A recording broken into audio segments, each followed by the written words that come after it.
Welcome to another episode of What's Going On. Today we have a special guest, Mr. Rob Jackson. He is the president and one of the founders of Athlete Advantage. Welcome to the show. Thank you for having me. I'm happy to be here. Yeah, no problem. So I'm excited to hear about what you have going on and what you're doing for the youth out here in the community. Can you just tell us a little bit about yourself?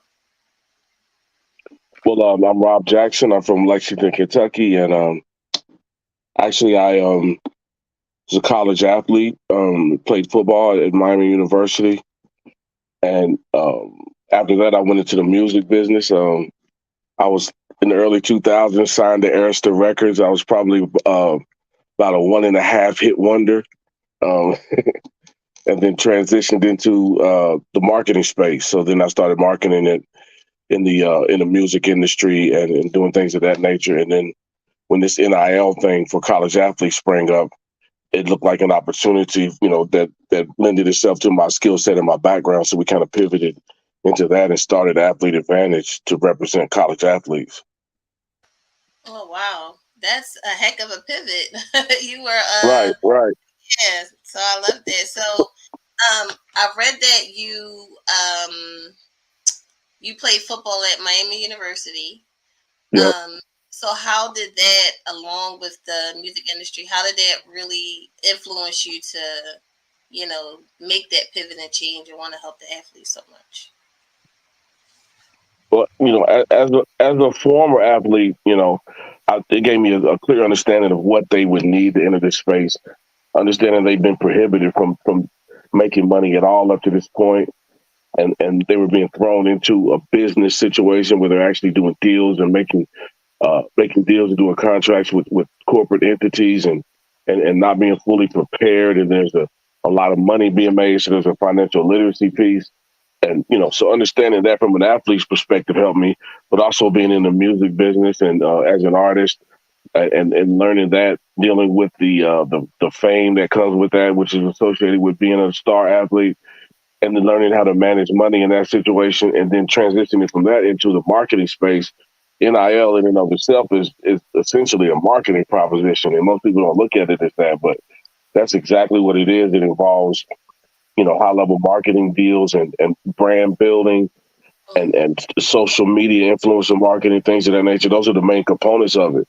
So, it might seem like a stretch, but in many ways, everything that I've done up to this point has fully prepared me to be in this space and work directly with college athletes and help them along this journey.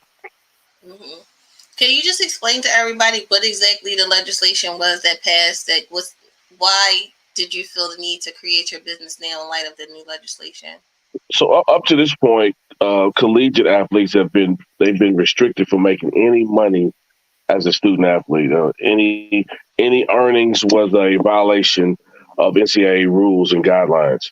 So now they've been given the right to use their name, image, and likeness to make money. They're not being paid by universities, but they're allowed to market themselves and endorse products and do deals around that. They're able to start businesses and actually profit from the use of their own name, image, and likeness. I know it sounds funny that it's their name, image, and likeness, but they weren't allowed to capitalize on it in the past. So it started with Ed O'Bannon, who was a UCLA basketball player, and he sued the NCAA because they were selling the video games with his Mm-hmm. likeness on it, even beyond his playing career. And that led to what amounts to a class action that was adjudicated at the Supreme Court level and essentially gave college athletes the right to profit off their name, image, and likeness. So that happened a couple of years ago, and all these athletes were thrown into that space with the ability to do this business, with most having no representation or no understanding of business or managing the money that will come along with that, or even how to market themselves, how to build a brand, how to tap into wealth management services, how to form an LLC and do a business to business deal for tax purposes. And that's along the lines of what we do, just a full service suite for college athletes with the intention of preparing them to do business and do it high level and maximize the opportunity. So, is there anything that makes what you're doing different than the other marketing and like sports management companies that are already out there? I guess for the professional athletes. Yeah, in a lot of ways, what we do is different. It mirrors that. Oddly enough, when this started and NIL became a proposition, most people either lined up to represent the brands in the space, or they went into the university side to help universities with compliance and things of that nature. Not very many people built out a suite of services for the athletes themselves, and that seems odd, but everybody looked at it as a land grab or a money grab. So we founded our company around service and protection of athletes. And when I say protection, I mean predatory deals, because a lot of these guys are in the space doing deals with corporate entities and businessmen, high level business people with no representation. So at the onset, what we saw was a lot of predatory deals being pushed over to these guys. They included perpetuity clauses and things of that nature that should never be involved in a contract like that. So we set our organization up to, provide them with the tools to do business and the information to be protected in the space and be able to negotiate fair contracts for them. And there weren't a lot of people doing that. And that's what propelled our company to kind of a leader in the space, because our model was unique in that regard. So in terms of that, there's not a lot of help for these young men and women out here in the business space. So that, I think, that separates us. The fact that we're on the side of the athlete and we're in the business of protection. And I think that sets us apart in a lot of ways. Yeah, because I can see a lot of those young guys getting taken advantage of because it's a money. It seems like a money grab. Like, oh, now they can make money. Let's capitalize off of that. Um, so, do you have any success stories that you can share, like how your company has helped the athlete, propel or start a business and really take Of advantage of course, the. I mean, this space has been tremendous for athletes. And I hate that the discussion around it doesn't really include that piece. It's really, the discussion has been about pay for play and athletes pay. I mean, schools putting together the money to bring kids to certain schools. But what we found is, one of the first things that we do when we bring onboard an athlete is build an LLC for them, that allows all their dealings to be business to business, right? And that puts them that puts them in a situation to be taxed as a business, which is more favorable. But it also gives them that entity to do everything they need. So we've had players make their family members, mothers and brothers and sisters employees of that LLC, and be able to provide them with health insurance through that LLC, and really change families and situations. I've seen players make enough money to move their family to where they're going to college and provide a better life for them, and really go into business. Because what we have, as we help them and guide them through their business dealings, what they really get is a high level internship in their own business, so to speak. They're learning to do business through having their own business. So we're creating entrepreneurs. We're providing that information. They're learning about taxes, because there's no pass on the taxes just because you're a college student. If you don't pay, they'll come and get you from practice if you don't if you don't pay those taxes. Uncle Sam wants his money. So that, that's a one of the first lessons that they learn. That 30,000-40,000 you made is not 30,000-40,000. Those taxes got to come out of that, and they need to Yeah, be set to the side. Say it again. I said Uncle Sam want his money off the top. He don't Oh, he care wants about it that. now, right? Right off the top. So, just to see young men and women come to those conclusions and learn those lessons early, even before they get to the NBA or NFL, I think what we're putting together can mitigate, a lot of the crisis that happens at that level with players going broke. I think it's 80% go broke within 4 years of retirement from the pro level. So learning these skills at this level, hopefully it addresses that wide scale in terms of, money management when it gets up into the millions. And some of the players at this level even make millions. But it's really an educational proposition when done right, and I think it's just great for young people in general to be able to learn these skills at this level and become, essentially entrepreneurs from at a very early age. Mhm. Yeah, I love that. I love what you're doing because, again, it just seems like prior to the legislation, they were really taking advantage of the athletes, and now that they have the opportunity to make money, their eyes are probably even wider. So I love what you're doing. And I read that you want to be remembered, for contributing to your community. and paving the way for others.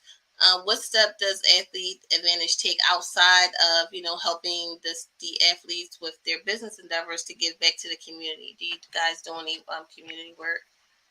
Of course, and the main thing we do, we have a nonprofit that specializes in the education of in the business space of student athletes and young people in general, and that's one of the ways we connect with the community as a business. But beyond that, um, just encouraging these young men and women to even include community involvement and philanthropy as a part of their own endeavors, as a part of their own brand building process. And, these brands that we establish for them are built around who they are as men and women off the field.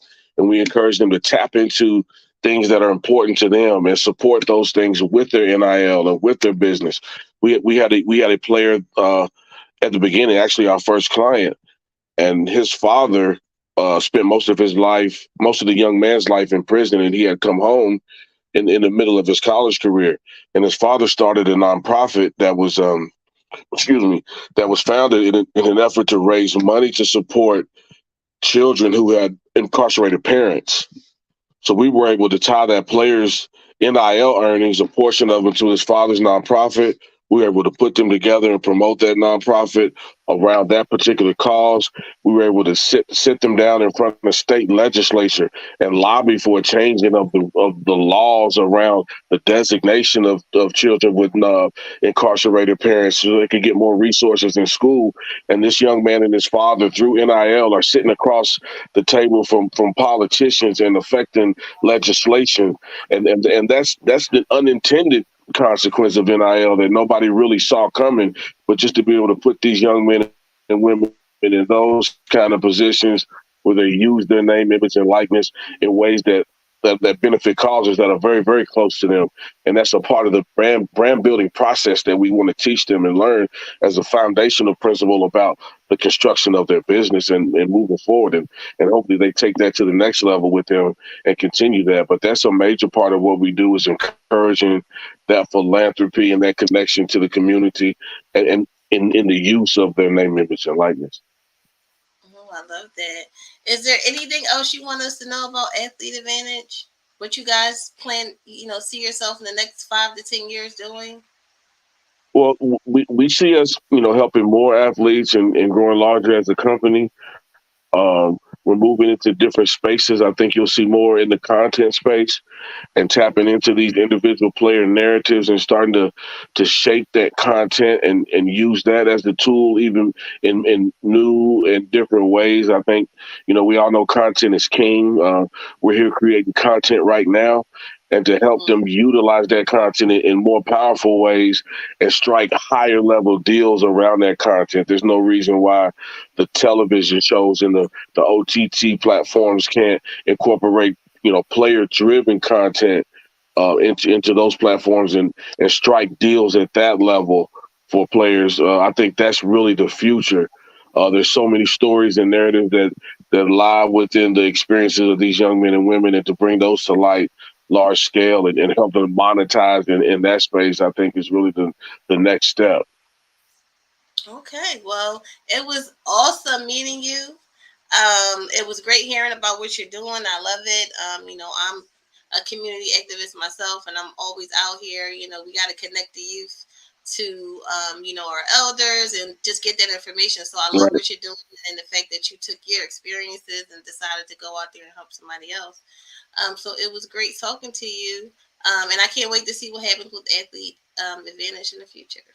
Yep. Thank you. And I appreciate your time. This was a great interview.